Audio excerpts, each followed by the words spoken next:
Anyways, Tales Toronto. You go watch The this. Crown says 18-year-old Brianna Warner carried out her plan to lure 20-year-old Jay Parker Ford, also known by his rap name AVEBOY SK, out of his family's Lawrence Avenue apartment before shooting him dead on December 16, So she shot him 2022. crazy. That audio recording was played in court.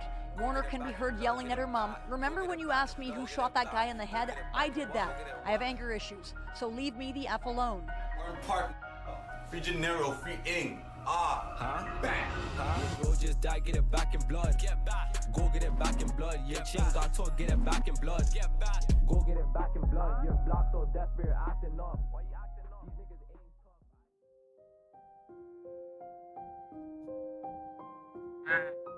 tough. AVEBOY SK, born Jai Parker Ford, was a rising rapper from Orton Park whose name carried weight in his neighborhood long before his story made headlines. He wasn't a mainstream artist, but in the East End of Toronto, he was recognized for his association and the circle he moved with. But what most people didn't know was that SK had a past connection with a girl he once trusted, a connection that would later become the key to how he was set up and ultimately killed. Her involvement wasn't rumored, it was confirmed in her own recorded words, and the fallout from that setup spread quickly across the city.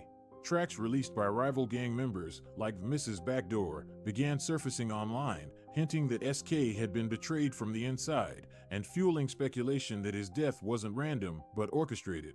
What followed wasn't just another Toronto homicide, it was a case involving an undercover sting, secretly recorded confessions, and a motive rooted in a past SK likely thought was long behind him. You can see the forensics truck parked outside this apartment building here at 3950 Lawrence Avenue East in Scarborough, where the shooting occurred around 4:45 this morning up in the 14th floor hallway. Residents on the 14th floor tell me they heard a single gunshot. The victim, a man about 20 years old, was found in the hallway. He'd been shot in the head. Man. It was December 16, 2022, at approximately 4:40 in the morning, when SK was shot once in the head outside his family's 14th floor apartment on Lawrence Avenue East near Orton Park Road. He was rushed to hospital but died a few days later from his injuries. Early in the investigation, police discovered that his phone showed communication in the hours leading up to the shooting with 18-year-old Brianna Warner. She quickly emerged as a person of interest, but investigators were not yet ready to lay a charge. The break in the case came 2 months later, on February 19, 2023, when Warner was arrested alongside 23-year-old Mr. Garcia Realtor after a dangerous police chase through downtown Toronto. At the time, Garcia Realtor was already bound by a strict 2020 release order requiring him to remain at his residence unless accompanied by one of his sureties and forbidding him from possessing any weapons. Nevertheless, on the morning of February 19th, he was driving a blue Mercedes with Brianna Warner as the sole passenger.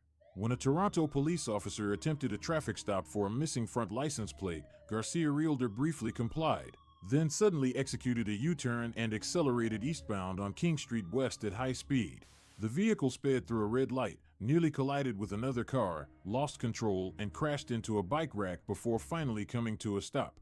Both Garcia Realtor and Warner fled on foot, Warner carrying a blue cloth bag. CCTV captured both holding the bag at various points as they ran. They can't hop off the fence?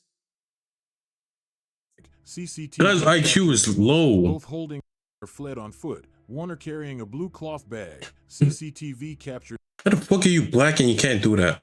Bro, Richie, run, step on it. Actually running, jump and step. Which will give you leverage. This is like double jumping. After you can just grab it onto the other side and you just keep doing it. It's not hard. Both holding the bag at various points as they ran through nearby streets. Officers located the pair minutes later and arrested them after a brief foot pursuit.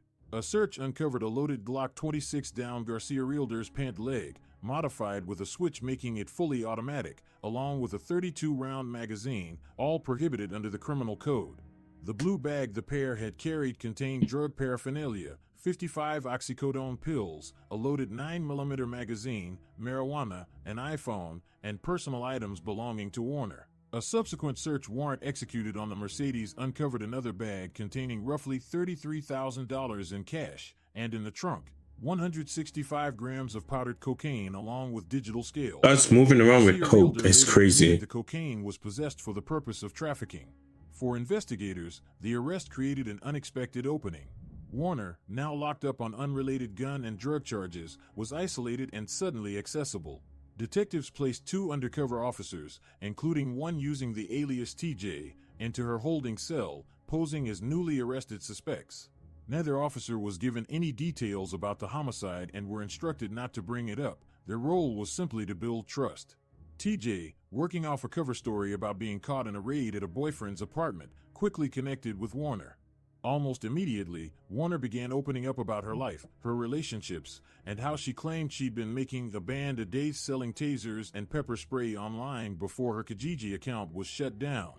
She gave both officers her Instagram handle to stay in touch after release, and TJ, staying fully in character, told Warner she worked events and could help her line up a high-paying job. As the conversations continued, Warner gravitated toward TJ far more than the second undercover officer.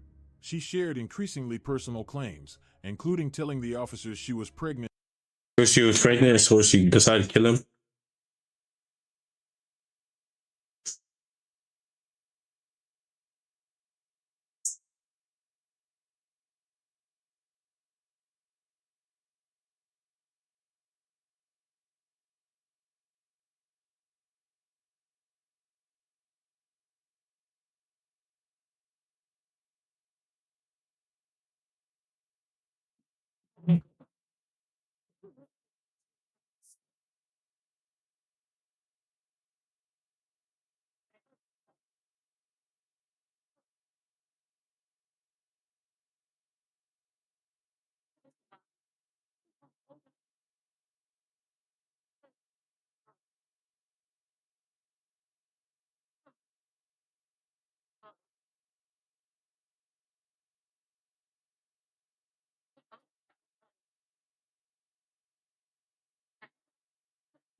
By a wealthy 25-year-old Nigerian man, whom she alleged had her and given her an STD. Warner also claimed she was using the man for money, said she had plans to rob him with Garcia Realtor, and told them she intended to abort the pregnancy afterward. At the same time, she admitted she was only keeping the pregnancy because it gave her special treatment while in custody. TJ's handler later testified that despite being the less experienced operative, TJ had clearly built the strongest rapport. At one point, Warner even braided TJ's hair inside the cell, a moment investigators viewed as a clear sign that trust had been established. When Warner was transferred to the Lindsay jail, TJ stayed in contact through phone calls and visits. Warner confided that she didn't really have any friends, and as far as TJ knew, no one besides her and Warner's mother ever came to see her. Warner referred to TJ as a good friend, deepening exactly the level of trust investigators needed to move the operation forward. By early April 2023, police had secured judicial authorization to start recording TJ's conversations with Warner. On April 6th, TJ drove Warner's mother to the jail to pick her up after bail was granted. On the drive back to Scarborough, The Wire captured a heated argument between Warner and her mother. At one point,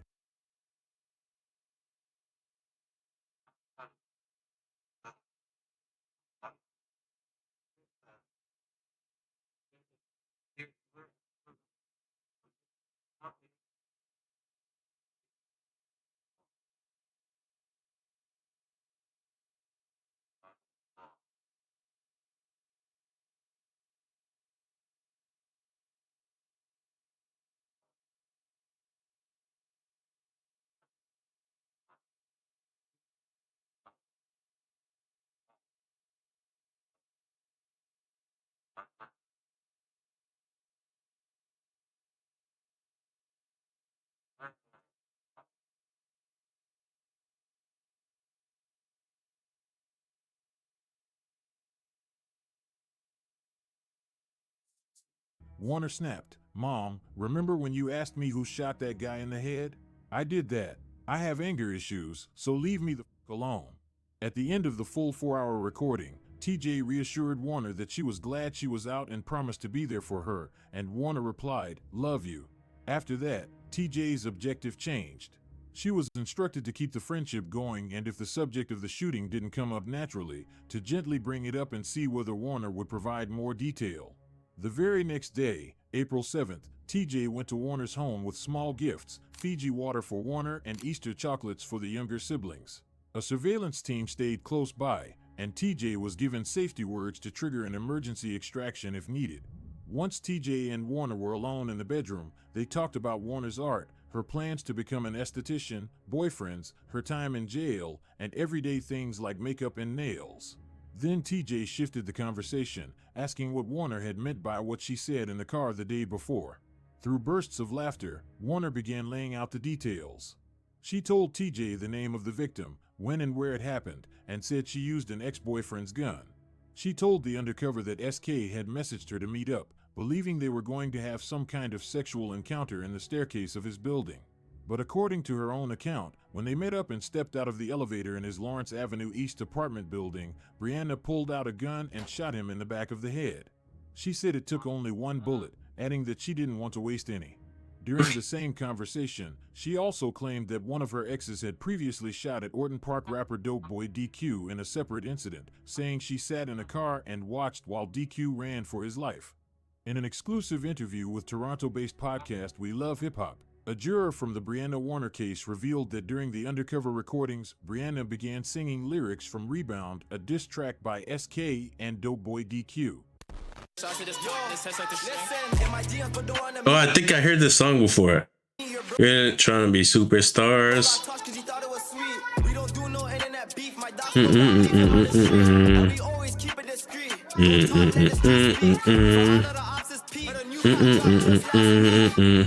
She allegedly told TJ that the bars in the song were all fake, insisting that the shootings and bodies referenced had nothing to do with them. She contrasted that with her own music, claiming she was the real rapper and that her songs were based on actual events. She then pulled up news articles about SK's murder and told TJ she had written a track called Brain Dead describing what she had done, treating the killing as inspiration rather than a tragedy. At one point she said she was happy after the shooting, even though he didn't die immediately. In parts of the recording the jury never heard, Warner went even further. She told TJ that before this incident she was only gang affiliated, but now she was literally a gang member because she had taken someone's life. She also spoke casually about wanting to kill another person in the future. What the fuck, bro? Like, good games. Out here treating this shit like it's a game. The conversation like it was something she was proud of, rather than something she feared. During that same unplayed portion of the recording, Warner brought up her past with SK, claiming that when she was 12 and he was 14, he had taken advantage of her sexually and said the shooting was her moment to take advantage of him in return. She presented this as part of her reasoning to TJ, even though no evidence supporting that allegation was ever presented in court. So they were friends when they were kids, and she decided to kill him. The tone of these comments, What the flip, bro? laughter and a lack of remorse, stood in stark contrast to the seriousness of the crime and became one of the most disturbing elements of the undercover recordings. During the visit, Warner took a phone call from a jailed man who began questioning TJ about where she was from. And while Warner was briefly out of the room, TJ quickly snapped a photo of the handwritten Brain Dead lyrics lying on the bed. The next day, Brianna Warner was arrested and charged with first-degree murder. For Good. Toronto police, it was the culmination of a months-long First-degree murder. How much time are you even gonna get from that?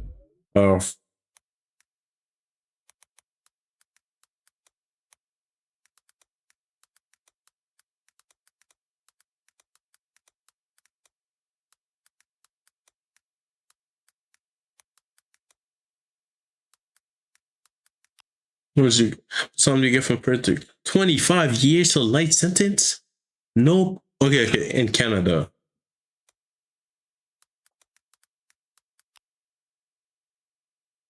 Life sentence with no possibility of parole for 25 years. Good game. How old even is she? I have no clue. Well, damn, she's good. Good game. Operation that began with a cell block introduction and ended with a detailed confession on tape. But for the streets, Warner's arrest didn't mark the end of the conversation. It opened the door to a much larger narrative, one tied to a long-standing gang war in Scarborough.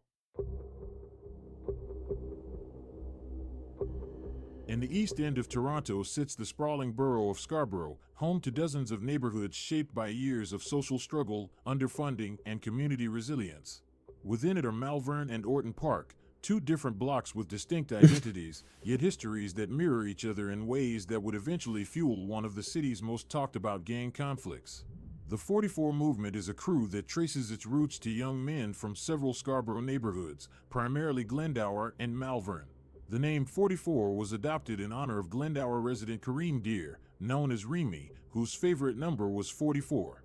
On September 23, 2016, Remy was stabbed to death by an Orton Park affiliate inside the Scarborough Town Center subway station at just 15 years old. His death became a defining loss for the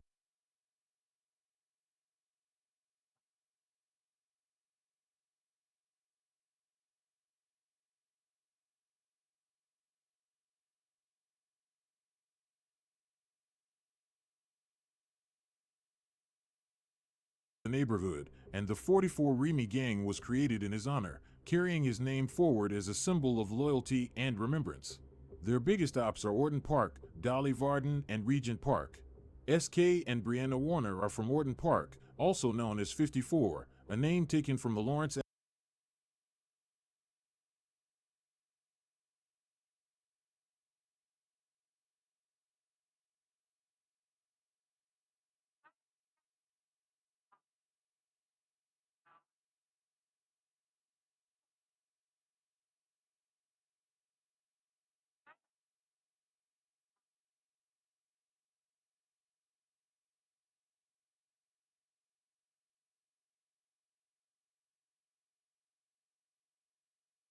Avenue East bus route that cuts through the towers and townhouse complexes near Orton Park and Lawrence Avenue East.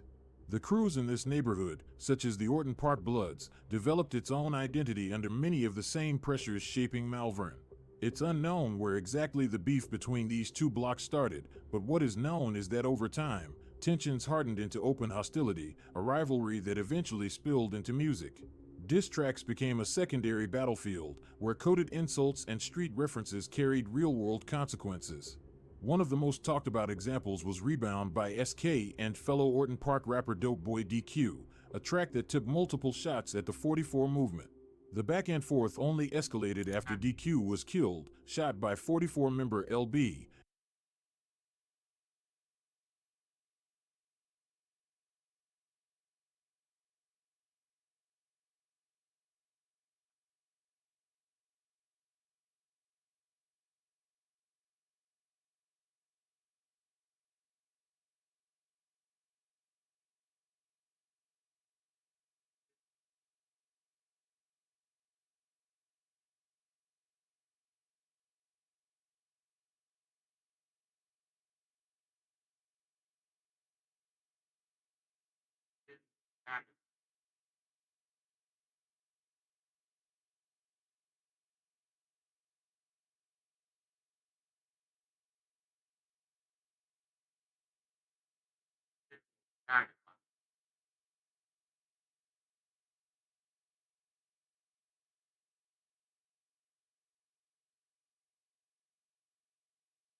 An incident that intensified the hostility between both sides. Following his death, diss tracks grew even more aggressive. In Let's Play a Game Part 2, 44 rapper Sav directly references DQ's killing, alluding to the moment he was shot in his vehicle before crashing into a tree. This bed not comfy, made out of dirt. Let's play a game called Who's Living Worse. Last vehicle I was in was a black truck. Last vehicle he was in was a hearse. Just after the doctor said that I'm good, but Isn't that Sav? Oh yeah. he got hit in his head and his skull exploded. Whole shit. Some got left on the curb. Not the I'd say it again because kids don't learn. Since then, things only Yeah, I need actually go check that song out, bro. Hey, check it out. escalated, especially after SK's death. 44 rapper KS Bands released a track called Mrs. Backdoor shortly after, and in the song he raps, You thought the shit was love, she gave the job to where you hide. a line widely interpreted as confirming that SK had been set up by a girl. The reference only fueled the ongoing speculation online, reinforcing the belief that his killing wasn't random, but the result of someone he trusted giving up his location. But as the music amplified the street narrative, the courtroom began revealing a very different story, one grounded not in rap politics or neighborhood rivalries, but in Brianna Warner's own personal motives. When the trial started, the rumors flying around online finally started getting shut down, and people began calling out 44 for talking about bodies and tracks that had nothing to do with them. The evidence and recordings laid everything out, showing a clearer picture of why she went after SK in the first place. As the details came out in court, the whole situation hit way harder, exposing the real weight behind what happened.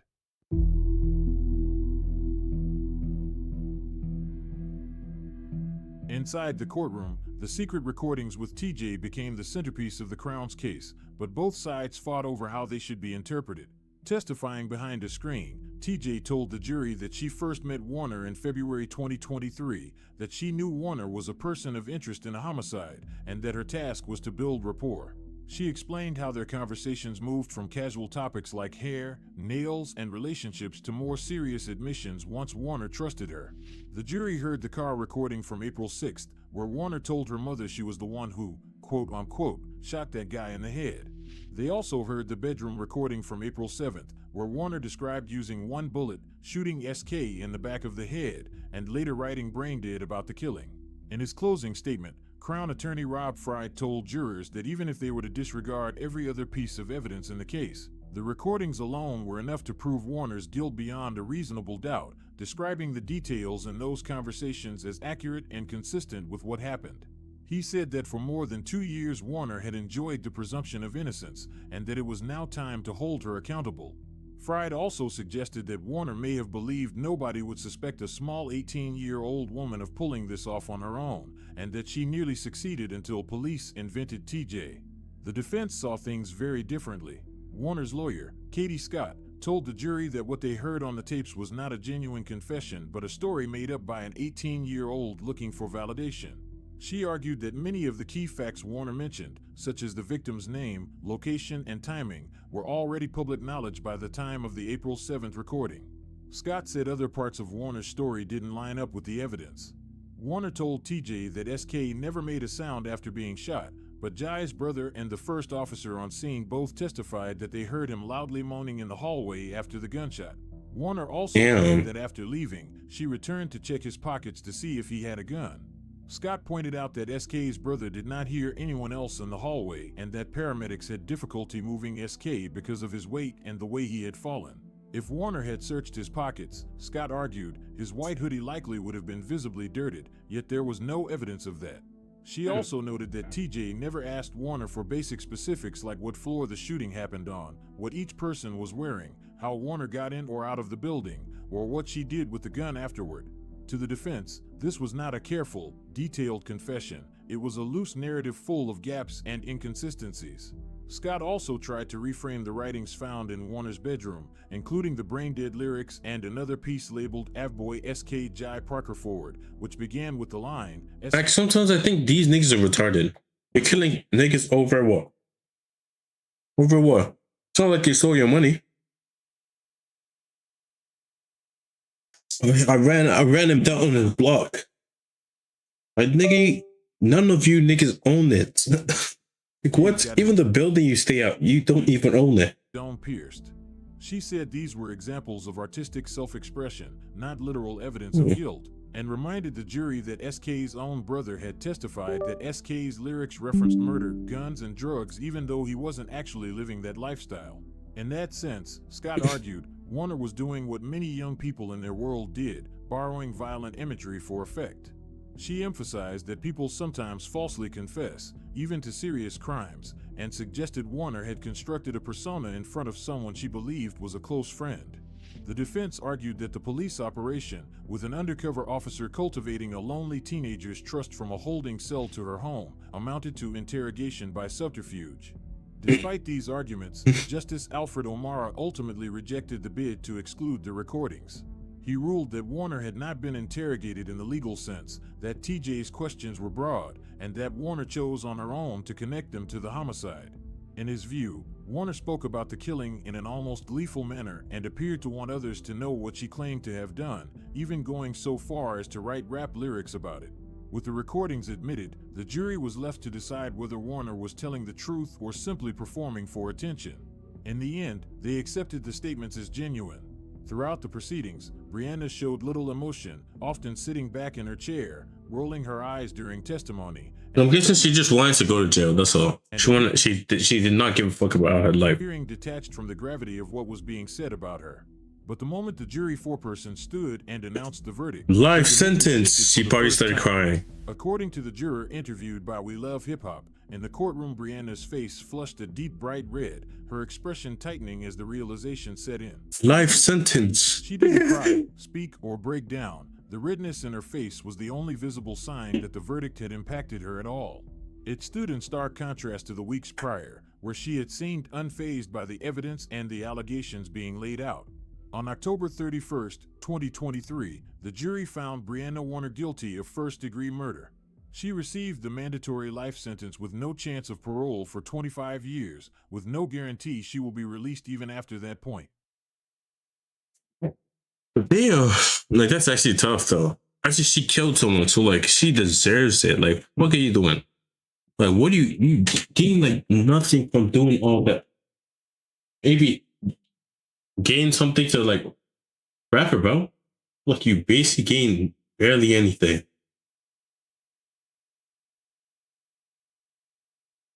I don't know if I'm right or not. I don't know if I'm just saying, gain barely anything. Nothing really necessary.